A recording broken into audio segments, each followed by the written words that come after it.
It's baffled scholars for 2 millennia. It is a puzzle made of multi-dimensional elements, an enigma with roots that reach back to the dawning of time, perhaps before. Daniel explained part of it.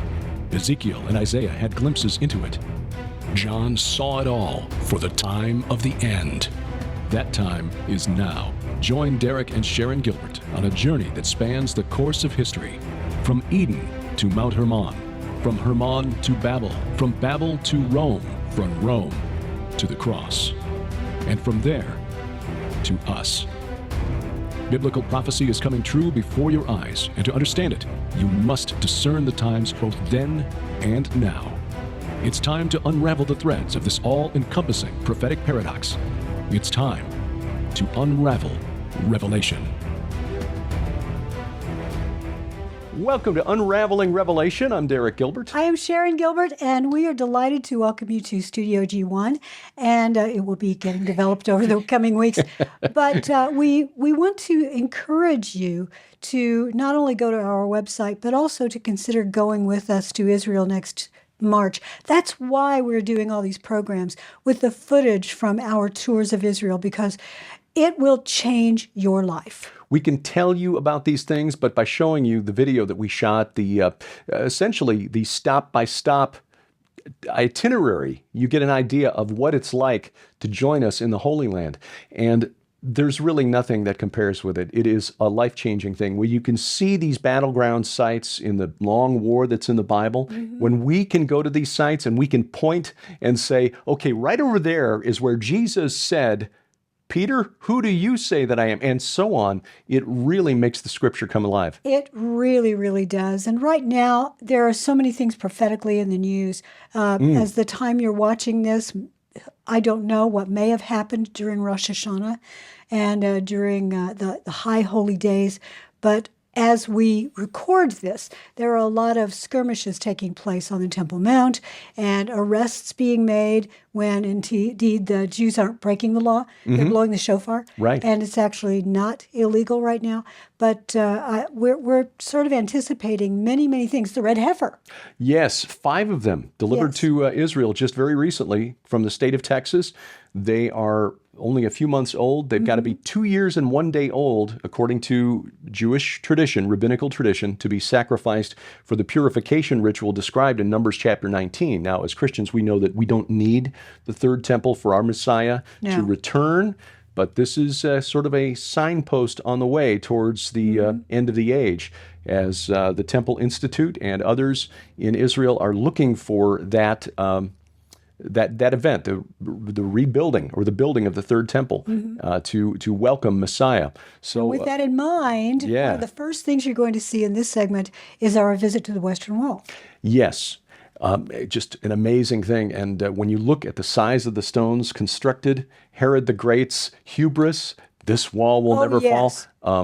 You see those in the tunnels. Mm-hmm. And you can, by the way, you can see little prayers in the tunnels. So you can also leave a prayer if you like. Amen. Now, we continue with our ongoing series of our tour to Israel. It's sometimes said as a joke, but it's really true. You can't dig anywhere in Israel without hitting archaeology. They've just uncovered a 6,000-year-old city north of Tel Aviv because they're building a new road junction. But they're all the time running into the same issue in Jerusalem. Anytime somebody tries to dig a garden, they're digging up bits of pottery and other stuff. And we always find it fascinating to go into the city of David and especially down into the tunnels alongside the Western Wall. Recently, a new discovery of a road that was used by pilgrims to come to Jerusalem to bring tithes and offerings to attend the festivals was discovered. That's always a political hot potato when you're digging underneath the Temple Mount, underneath the city of David. There are people out there who don't like to demonstrate any connection between the Jews and the Temple Mount. No, not at all. And it's quite an experience to walk through these tunnels. They're the tunnels of Hezekiah. And it gives you an idea of, first of all, what it was like for them to construct it. That they actually met in the middle. Mm-hmm. Still amazes me. How do you know what direction you are digging when you're underground? Not like you can orient with the stars. No. So it's possible that they had some sort of compass, but they did meet in the middle, and you can walk through these tunnels today. They are now nicely lit for you, but back in the day you would have had to carry a torch through, which would have made them really, really creepy because you would have only had that tiny light around you. Now imagine being in a large group and using these to escape. We're in the tunnels underneath the Western Wall here in Jerusalem. We've seen some amazing sights here. Huge, huge stones in the foundation of the Western Wall, as big as, well, we measured it last year at estimated about 75 feet long, about 8 feet tall, and probably 4 feet deep, the largest of the stones. Here now we're entering the watercourse, the Hasmoneans, underneath the city. It's an amazing thing, and seeing what's been built under here now, including a synagogue and, of course, stations for tour guides, is just amazing. It's an amazing combination of the modern and the very, very old, the very ancient. Well, after we got through the tunnels, you're hearing paper rattling because I'm turning my paper over, my notes. Zev and Carl had a conversation with people from the Temple Institute at about the same time that the rest of us were going through the demonstration and the film at the Temple Institute itself.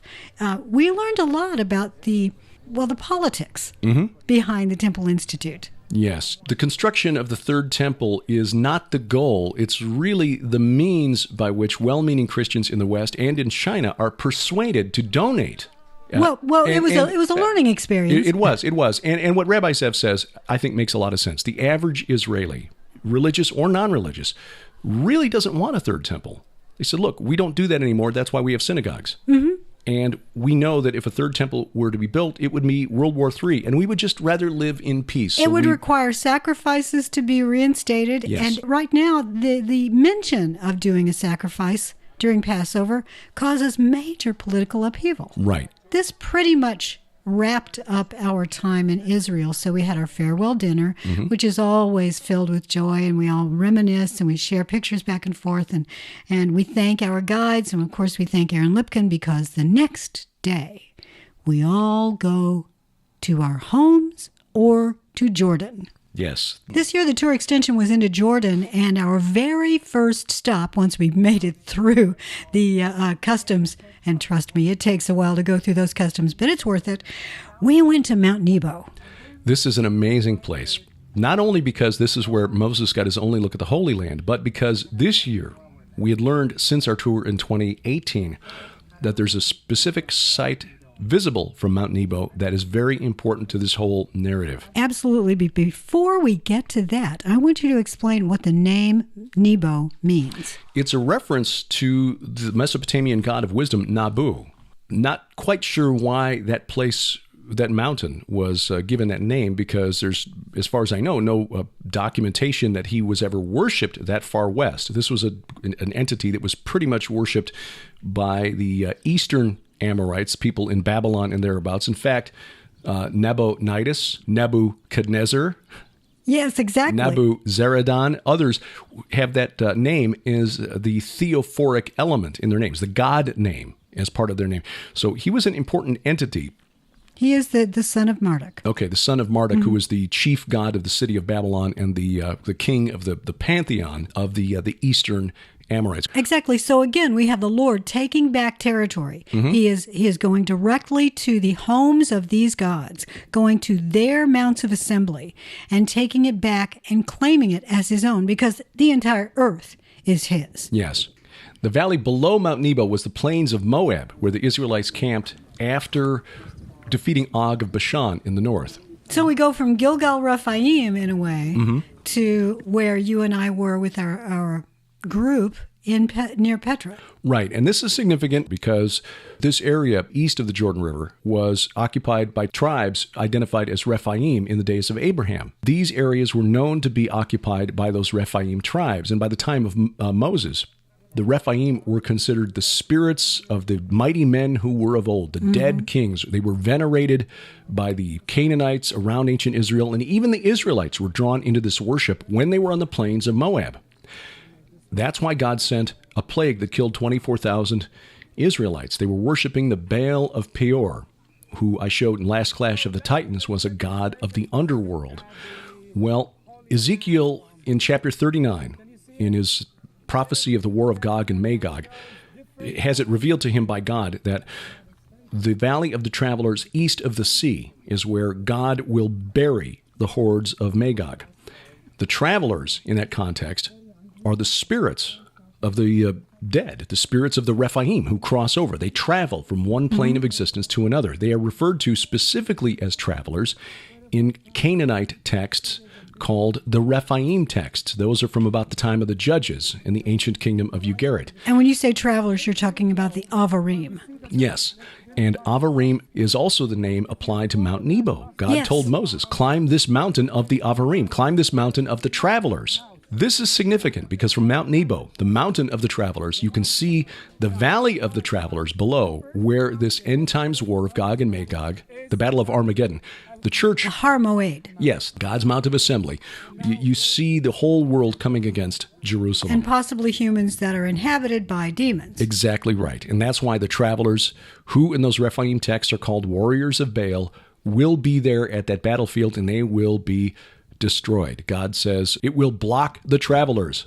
At the last trump, we are raised incorruptible. We are resurrected into new bodies. They will be blocked. Yes, they will not rise. The other interesting thing, you mentioned the snakes. The other interesting thing about Mount Nebo is that very large sculpture, which dominates that area. It's sometimes referred to as Nehushtan. Mm-hmm. That's another name given to Dumuzi. Really? Dumuzi or Tammuz in the Bible? Yes. There is a poem where when he is taken, seized, when Inanna rises from Hades, when she comes back from Tartarus, the underworld, she has to find someone to take her place. She finds the whole world crying and weeping because she is dead, quote unquote. And by the way, she arose after 3 days.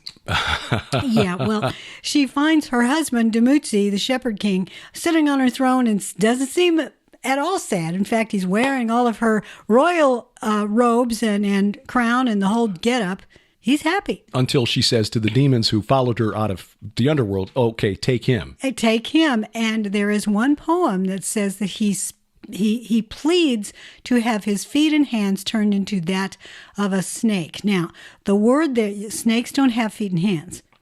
I believe he was asking to be turned into a dragon. Ah, yes. Nehushtan is a flying fiery serpent. A phrase we see in the Bible. Dragon. Nachashim seraphim. Mm-hmm. Yes, because it's based on that idea of serpent, the tan part, and also the nakash. Fascinating stuff that's still there on the summit of Mount Nebo.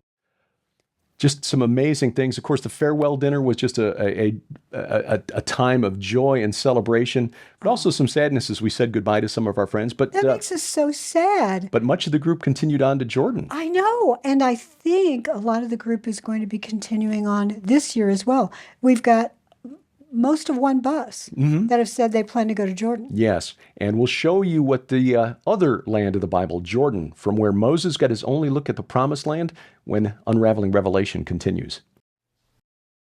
Hi, everybody. Believe it or not, this is October, and that means you get a brand new GHTV special offer. We're approaching Halloween, the time of year when the world around us is focused on ghosts and goblins and devils and demons. But they're real. They're real, and we'd like to give you good information about those entities with our October special.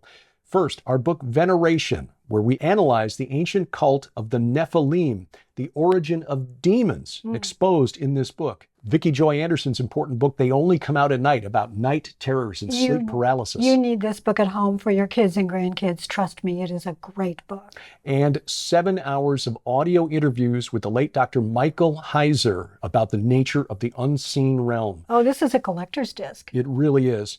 Altogether, these 3 items purchased separately worth $65 during the month of October, just $35 plus shipping and handling. Take advantage of this because this is good, solid, scholarly information, especially the content from Dr. Heiser. It is, and particularly this month, you want to be armed with the truth when your family asks, what about witches? What about wizards? What about these things at Halloween? What do we do with this?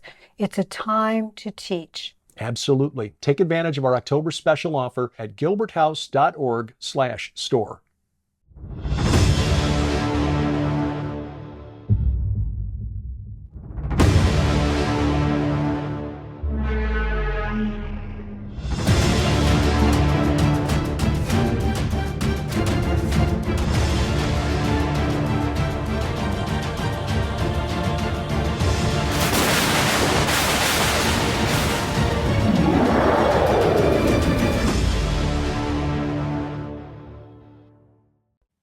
Welcome back to Unraveling Revelation. I'm Derek Gilbert. I am Sharon Gilbert, and we are so delighted that you're enjoying these programs. We've been hearing from you and saying that not only do you love watching us and listening to us gab about our delightful time in 2 tours of Israel now, but also you are now interested in going, and you can find out how to go. Go to our website, gilberthouse.org, and it's got a travel page there that will tell you all about the tours. You connect the itinerary to what you're seeing on the screen here as we continue our series from our tour of 2019. Once the farewell dinner was complete, the next day, those of us who continued on to Jordan went across the river east of the Jordan and on to Mount Nebo. Well, the other interesting thing about Mount Nebo, yes, was an archaeological site that we only learned about after last year's tour. And this is a site that's been excavated by Trinity Southwest University under the direction of Dr. Stephen Collins for the last 15 seasons. And that is called Tal El Hammam. Because the evidence is very good that is the site of biblical Sodom. Biblical Sodom destroyed roughly 1750 to 1800 BC when Abraham was here in the Holy Land.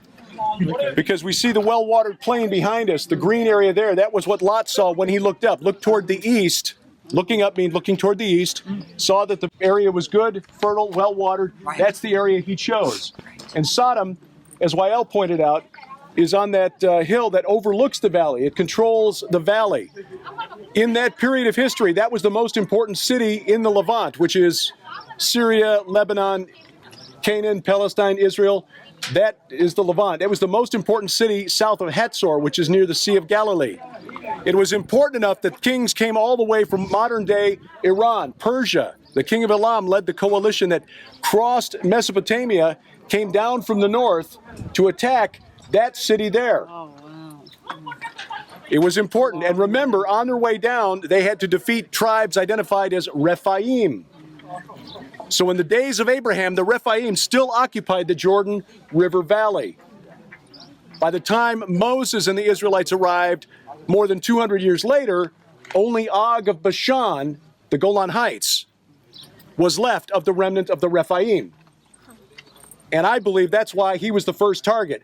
Numbers 25, verse 1, when Israel lived in Shittim, down here, the people began to whore with the daughters of Moab. These invited the people to the sacrifices of their gods, and the people ate and bowed down to their gods. So Israel yoked himself to Baal-Peor. Peor, I explained in my book, Last Clash of the Titans, is based on a root that means cleft or gap or opening. In the context of the spirits of the dead, probably means entrance to the netherworld, a god of the dead. They yoked themselves to the Baal of Peor, lord of the opening to the underworld, and ate sacrifices offered to the dead. That's what made God angry. They provoked the Lord to anger with their deeds, and a plague broke out among them. And the book of Numbers says 24,000 died because of this plague.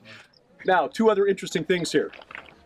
Ruins of the travelers. When I interviewed the scientific director for the dig at Tal El Hammam, Sodom, he said that there are more dolmens gathered around the base of the city than anywhere else in the Jordan River Valley. And the Jordan Valley, the east side, Rephaim territory, has more dolmens concentrated than anywhere else on earth. There are 500 still standing down there. He said there used to be 1,500. I asked him, how are they oriented? Are they oriented according to the stars, north, south, constellation, equinox, solstice? He said, no, we think they're all oriented to face what we believe is the temple in Sodom. What was worshipped? Who was worshipped there? Why was Yahweh provoked to destroy that city? It was more than just going after strange flesh. And when Moses and the Israelites arrived here around 1400 BC, some 300 years, 400 years after the destruction of the city, they saw the ruins up on the hill and 1,500 dolmens, funerary monuments, 2 big slabs of stone with a slab across the top, left behind, the ruins of the travelers. And Moses and the Israelites looked up and saw that, and so named the place. I believe it's down here. And I think there's one final note. Oh yes, this is just an interesting, Sharon pointed this out once.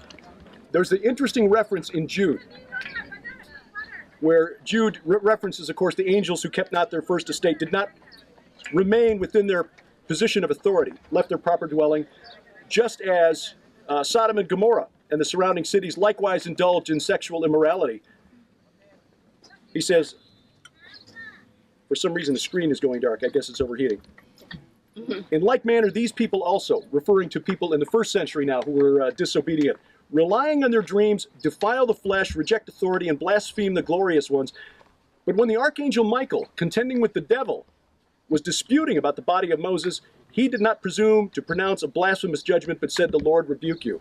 He was disputing for the body of Moses. We know from the Old Testament that Moses was buried somewhere in the plains of Moab, but the grave has not been found. Even in the times of the Old Testament, no one knew where it was. But the interesting thing, and this was such a brilliant observation, did Satan believe that he had a right to the body of Moses because Moses was buried in the valley of the travelers east of the sea, the valley of the spirits of the Rephaim? A fascinating thing that, again, ties together our search for the Rephaim to the battle for God's holy mountain. The other interesting thing about the behavior in Sodom, it was very similar to the behavior of the acolytes listed in the poetry for Inanna. Transvestites, transgender. They were almost omnivores when it came to sex. Omnisexual. Breaking down all of the barriers, the taboos that God established with Moses on Sinai. Because that was the way that the Titans, the kings of old, the Rephaim, behaved. Remember in the Bible that we are told the dimensions of Og's bed. That's not his bed where he slept. That was a ritualistic sex rite bed. Yes. For behaving in the same way that the Titans, the gods of old, the Rephaim, behaved. This was a way to incubate the god. We know this from a text found at the Entemenanke, which is Marduk's temple in ancient Babylon, that the dimensions of the bed of Og were exactly the same, 4 cubits by 6 cubits. So Og wasn't necessarily a physical giant, but Moses was connecting him to the wicked occult system of Babylon. Exactly. And so we have that same activity taking place in Sodom. They were trying to essentially rebuild Babylon by their behavior. Oh. And Og may have been trying to do something similar. You know, that might also have been one of the reasons that the kings felt compelled to march all the way from Mesopotamia to put down this upstart kingdom just east of the Dead Sea. Exactly, because we don't want his God outdoing our gods. Yeah. And they've made alliances with these Rephaim tribes along the King's Highway, interrupting the flow of trade between Egypt and Mesopotamia as well. But if this timing is correct, about 1750 BC, the give or take, then that means that Amraphel of Shinar might actually have been Hammurabi the Great. Oh, that's really interesting. Yeah. Because he wanted to make Babylon great again. Exactly. Yes. Well, who knew that when we stood on Mount Nebo, we would be perceiving all of this? But we were looking at what Moses saw. And here's another interesting thing about that. The transfiguration, which took place on Mount Hermon, another one of the enemy's strongholds, it's where the watchers came down. When Jesus transfigured there, he had 2 individuals with him that essentially had been resurrected. Elijah and Moses. Exactly. So he was signaling to Satan and everybody else, Moses, who's buried somewhere there, and you think you've got control of his body, guess what? You don't. He's coming back, but you're not. Exactly. You're still dead. You're still dead. We're here at Wadi Rum in Jordan, which is the Red Desert. It's a place that looks like a lunar landscape or a Martian landscape, which is appropriate because the film The Martian was filmed here, as well as a number of other Hollywood productions. In fact, one film just opening very recently. It is eye-opening when you consider that this is probably similar to what Moses and the Israelites had to see for 40 years as they wandered in the desert. It's not surprising that they began to complain after a very short while when you see the arid landscape that we'll experience here in just a few minutes.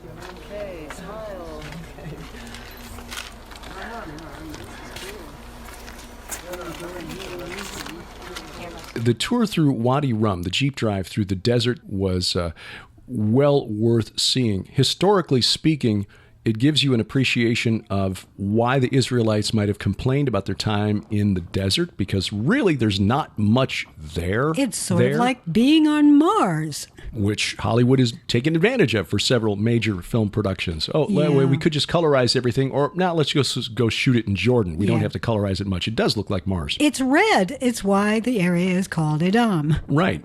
We had a lot of fun there. It was fascinating for me. I'd seen it last year. You didn't make the tour into the desert last year, but this year you did. And because your Red Wing Saga series will eventually take one of your protagonists into that part of the world, because that's where T.E. Lawrence of Arabia, Yes, exactly. rallied the Arab tribes against the Ottoman Empire. Exactly. And of course, I'll have one of my future heroes working with Lawrence of Arabia, because he also represented the Palestine Exploration Fund.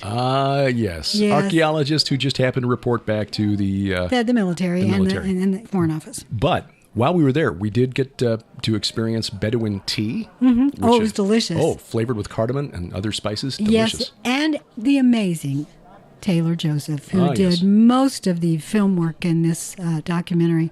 He got to have his own personal hat. Oh, yeah. Our tour guide on the Jordan side, YL, fitted him out. And this was absolutely perfect. Taylor looked really good in it, too. You know what? It suits him. It does. We brought one home for Tom Horn. We haven't seen him wear it yet. I wonder No, why. we haven't. I'm really disappointed in that. We also took one to our friend Juan when we were touring the UK, and he did wear his. He looked great in it. Yes, not bad for a Scottish Spaniard. I know. We had a lot of fun while we were there. And by the way, when we were in Wadi Rum, this really surprised me. A couple of things did. First of all, one, I was a little surprised to see that the Bedouins all had cell phones. In fact, there was a little charging station. Yes. Set into carved into the rock. So it seemed. But you also saw petroglyphs that I think must be very, very old. That area was heavily traveled by the nomads back in the day. Our 2020 tour of Israel will include a visit to the Negev, which is the desert south of Israel, and we'll see some of the sites there, which date back to the Chalcolithic, but also Nabatean sites as well. A lot of people travel through that area. Even as desolate and arid as it is, that area has been occupied for millennia. Well, that was an amazing thing to be able to see from Mount Nebo, the site of ancient Sodom. I know, and the first time we were there, we had no idea. Right. But now we know it's there. In fact, during the second tour, we pointed it out. So, gilberthouse.org/travel for more information. And next week, as we continue on, we go to a bucket list site for us and explain why it wasn't just a great setting for a Steven Spielberg movie, it also has prophetic significance as well. That's next week as our series continues on Unraveling Revelation. Unraveling Revelation is a viewer-supported outreach of Gilbert House Ministries. Follow us online at unravelingrevelation.tv and gilberthouse.org.